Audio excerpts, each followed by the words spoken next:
Bài trong nhịp số này chia sẻរឿងថ្មីដែលជាសាច់រឿងទី2ដែលខ្ញុំបានលើកមកនិយាយនៅថ្ងៃនេះហើយសម្រាប់សាច់រឿងនេះដែរខ្ញុំដាក់ឈ្មោះថាវិញ្ញាណនៅដើមកគីព្រោះមានដើមកគីធំមួយដែលមានវិញ្ញាណនៅទីនោះដែលកើតឡើងនៅទីជនបទមួយអញ្ចឹងយើងអាចទៅស្ដាប់សាច់រឿងរបស់គ្នាទៅថាវាព្រឹកព្រួចប៉ុណ្ណាអ្នកស្រុកនៅក្នុងភូមិមួយដែលមានឈ្មោះថាភូមិត្រពាំងធំតែងតែដាស់តឿនកូនចៅមិនឲ្យទៅដើរកាត់នៅដើមកគីចំណាស់មួយនៅឯចុងភូមិដើមកគីនោះដែរមានអាយុកាលរាប់ឆ្នាំមកហើយវាមានទំហំធំខ្ពស់ត្រដែតហើយមើលទៅសម្បូរខ្មៅងងឹតគួរឲ្យខ្លាចអ្នកភូមិជឿថាមានវិញ្ញាណនៅទីនោះដើម្បីតាមយាមឬក៏ចាំនៅទីនោះនៅយុគមួយមានបុរសសង្ហាម្នាក់ដែលមានភាពអង់អាចមែនទែនដែលមិនបានស្ដាប់សម្ដីអ្នកភូមិតែងតែនិយាយថាទីនោះមានវិញ្ញាណឬក៏មានខ្មោចតែម្លងមិនឡាញនោះទេនៅយប់នោះដែរគាត់បានមកពីជប់លៀងមិត្តភ័ក្តិនៅឯភូមិខាងកើតប្រហែលជាម៉ោង12លំរងកន្ទ្រៀត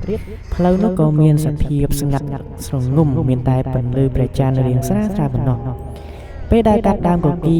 បរោះសង្ហានោះក៏មានអារម្មណ៍ថាព្រឺព្រួចខ្ញាក់ខ្នងហើយដូចជាមានក្លិនក្រអូបឈួលចម្លែកមួយបក់ផាត់មកប៉ះចុងច្រមុះរបស់គាត់នៅក្នុងអំឡុងពេលដែលគាត់កំពុងតែធ្វើដំណើរកាត់ដើមកគីនោះពុំមានខ្យល់បក់ឬក៏សំឡេងមនុស្សជិះម៉ូតូអ្វីទេប៉ុន្តែគាត់បានឮសំឡេងរឹករកដូចជាមានមនុស្សដើរនៅលើដើមឈើឬក៏ឡើងដើមឈើដែលនៅក្បែរគាត់នោះនៅពេលនោះដែរគាត់ក៏បានបង្ខំចិត្ត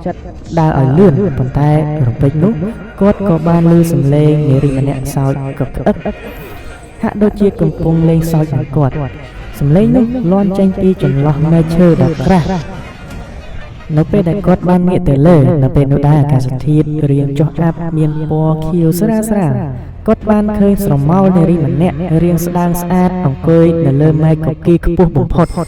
នាងពាក់អាវសស្ដើងនិងមានសក់វែងយ៉ាងឡាយនាងបានលើកដៃម្ខាងរបស់នាងមកចង្អុលចំពីលើបរោះនោះហាក់ដូចជានាងចង់ហៅគាត់ឲ្យឡើងទៅលេងជាមួយនាងបរោះនោះភ័យខ្លាចរហូតដល់លែងមានកម្លាំងដើរគាត់បានស្រែកខ្លាំងហើយរត់ទាំងកំរោលមិនហ៊ានមើលក្រោយឡើយ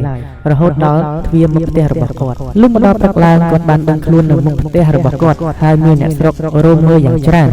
ពួកគេបានប្រាប់ថាបុរសនោះបានសន្លប់បាត់ស្មារតីរយៈពេលពេញមួយយប់ហើយ